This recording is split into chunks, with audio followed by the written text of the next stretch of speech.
So you want to top the leaderboard, rack up highlight-worthy kills, and be the player everyone fears. Then welcome to the world of Duelists, the ultimate damage dealers in Marvelrivals. These are the fearless, high-octane heroes built for one thing: getting in, fragging out, and carrying the game. Now, it's no surprise that new players gravitate towards them. After all, who doesn't love a little run-and-gun action? The formula is also rather simple: find enemies, shoot them, repeat. But here's the thing: being a great duelist isn't just about shooting first. There's an art of playing aggressively and smart. In this video, I'll be breaking down everything you need to know to dominate as a duelist in Marvelrivals. But without further ado, let's dive straight in. Now, before we dive into the different tips, you need to understand that the duelists in Marvelrivals are split into a couple different categories. The first category is Sustainer. Now, these heroes or characters provide lots of damage. They're fairly good at dealing with tanks, and most of the time they're usually flexible, meaning they're pretty much universal. Now, a great example of this is actually a hero like Punisher, providing a ton of damage with his primary assault weapon from medium to long range, and then can perform exceptionally well up close with his shotgun, really making sure that the enemy tanks are put on a leash. And he does have a little bit of flexibility with being able to move around the map with his grapple hooks. He can get out of harm's way if need be with his smoke screen, and he also has a turret form allowing him to do a lot more damage as well, being able to really shred down those tank shields. Now, our next category is none other than Brawlers. These are your close combat characters. Think of characters like Magic or even Iron Fist. Like I said, these characters do extremely well in close combat, and in a way, they're also kind of like your frontline anchor, being more in the front with your vanguards, able to help peel enemies that are jumping on top of them, or of course, you could always go in and dive enemies. Now, our third category is none other than the flanker category. These characters most of the time are great at isolation eliminations, meaning your main priority is to get behind enemy lines and try to single out one target. Most of the time you want to be going for a strategist, as that's the enemy team's lifeline and probably the person giving your team the most trouble. Now, going behind enemy lines and getting that solo elimination overall will reduce the enemy's firepower. Now, some of the best examples for characters who fall into this category are none other than Psylocke or even Black Panther. Then for the last category, of course, you have pokers. These are characters that are doing damage from afar and are really just a major nuisance. Think of characters like Hawkeye,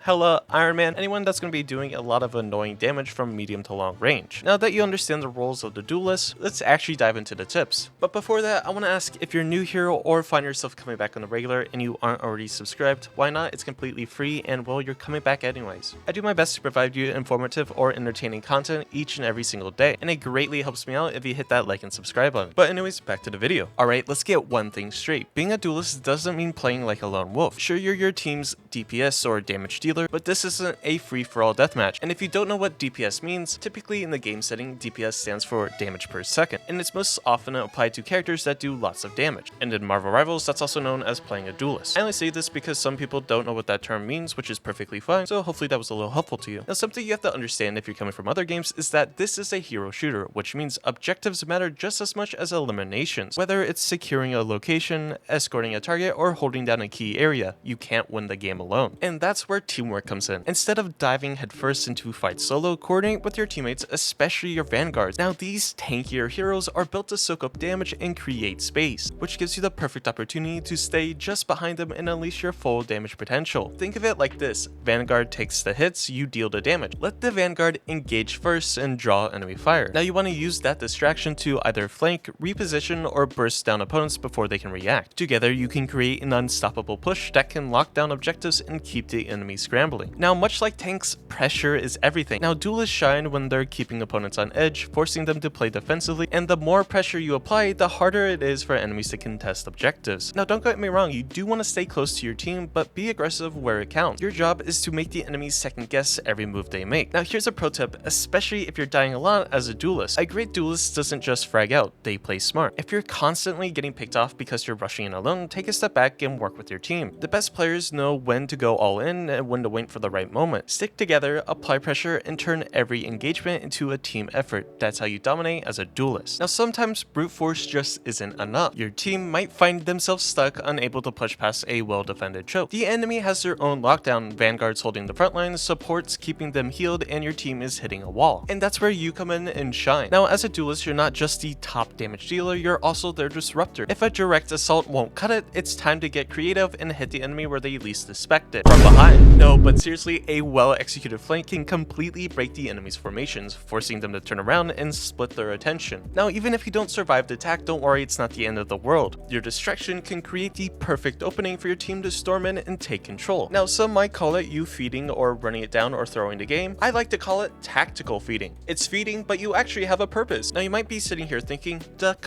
when do I flank? Or when does my team need to use this as an opportunity to actually push through the choke? Now, first, there's a couple questions you have to ask yourself. The first one being, does the enemy have a strong front line that's ultimately stopping and blocking your team? For the second one, are there support heroes or strategists safely healing from the backline? And what I mean by that, typically the strategists are in the backline for healing. Yes, that's true. But sometimes, even though they're in the backline, they're out of position. Maybe they're a little too far away from the rest of their team, and it looks like easy pickings for a flanking type character. And for the third and final question, does your team need an opening to push forward? If you answered yes to one of these questions, then it's your chance to flank. Now, how do you flank like a pro to really exploit these weaknesses? First and foremost, you really need to stay off the enemy's radar. Of course, don't take the obvious route. Use side paths, vertical spaces, or cover to sneak around. When it comes to flanking, just like in any other game, timing is a key factor. You need to wait until the enemy is focused on your team before you strike. Now, if you are flanking, one of your major jobs is to target their backline. Supports and squishy DPS are your priority. Taking them out weakens the enemy's defenses. Now, some of the best examples at prime targets are characters like a Cloak and Dagger, a Luna Snow, and an Invisible Woman, any of these healers, because these characters are probably being the biggest hindrance to your team pushing. And a prime example of a good DPS to target is probably like a Punisher on his turret, or just a Punisher sitting in the backline. Now, something you really have to factor in is that you need to commit, but don't throw. If you go in recklessly and die without making an impact, your flank was wasted. Get in, do damage, and if possible, get out. That's the ultimate way to flank efficiently. Now, my final tip for flanking is being unpredictable. Now, enemies will eventually catch on if you keep flanking the same way. So switch up your approach, take different routes, and keep them guessing. The more unpredictable you are, the more effective you'll be at breaking their defenses and leading your team to victory. High risk, but high reward. But hey, that's what being a duelist is all about, right? Now, let's be real, duelists love to fight. The thrill of taking down opponents, pulling off insane multi-kills, and carrying your team is what makes this role so exciting. But here's the hard truth. Going in alone against a full squad is usually a one-way ticket back to the respawn screen. Now, sure, you might want to be a hero, but trying to 1v3, 1v4, or even 1v5 or 6 is almost always a bad move. Now, even if you do take out one enemy, you're likely to get eliminated yourself, which leaves your team down a key damage dealer. And in a game like Marvelrivals, that's a costly mistake. Now, you might be sitting here, I can take them, I can take on 6 people at once, but here's why you shouldn't do that. In hero shooters, more specifically Marvelrivals, numbers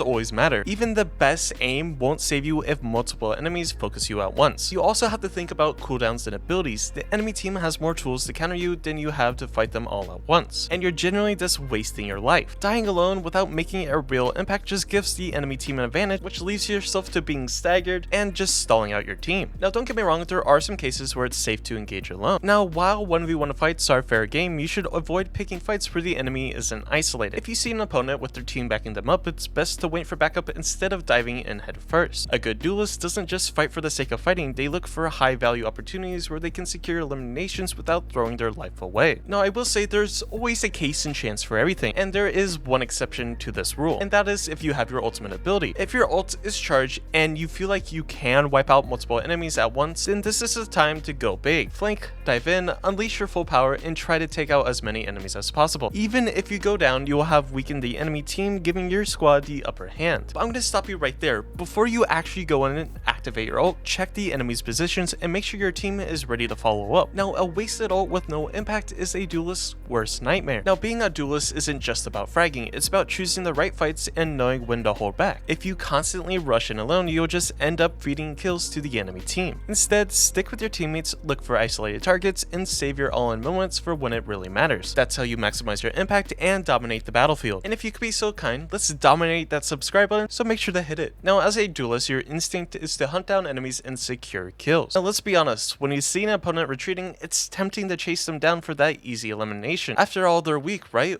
One more shot and they're done. But here's the problem, not every retreating enemy is a free kill. Now, if they're falling back towards their respawn point, their teammates, or a healing source, you could be running straight into a trap. Suddenly, that easy kill turns into you getting ambushed, outnumbered, and eliminated. With that being said, what are the dangers of chasing recklessly? One is running into a respawn wave. If they're heading back to their respawn zone, backup is likely on the way. You could get overwhelmed before you even actually get the elimination. And you also have to think about if strategists and healers are nearby. Many players retreat because they know their support is waiting. By the time you reach them, they're healed up and ready to fight again. But now you're actually in the enemy territory. And you also have to think, are you being led into a trap? Smart players will bait aggressive duelists into choke points or ambush spots. Now, if you're blindly chasing, you might walk right into their teammates lying in wait. Now, don't get me wrong, not all retreats are dangerous. Sometimes finishing the elimination is worth it, but you should probably evaluate the situation first. Now, here's how you know it's safe to chase. The enemy is running into open space with little to no cover, or if their team is nowhere nearby to actually help them. And of course, you should always be aware if you have a clear escape route if things go south or go the wrong way. Now, here's what you should be looking out for so that you don't chase. That is, if the enemy is fleeing directly towards the respawn point or a healer. If you have no vision on what's ahead, it could be a trap. Or the enemy is baiting you out of position while your team needs you elsewhere. Although this isn't really seen at lower ranks, it certainly is true once you get to GM and up. Now, instead of blindly chasing, try predicting where they'll go and meet them there. Now, for example, if they're running towards a health pack or a healer, position yourself to intercept them before they reach safety. This way, you'll get the kill without overextending. Now, if you're not 100% sure chasing is safe, sometimes it's better to let them go and focus on bigger objectives. Now, in all honesty, staying alive is more valuable than one extra kill. Now, a good duelist knows how to secure kills, but a great duelist knows when to let one go in order to stay alive and help their team win the fight. So next time an enemy runs, ask yourself, am I securing a kill or walking into a death trap? A dead duelist can't carry the game, so pick your fights wisely. Now, every player has a unique playstyle, but in a team-based hero shooter, especially like Marvelrivals, success isn't just about playing the way you want.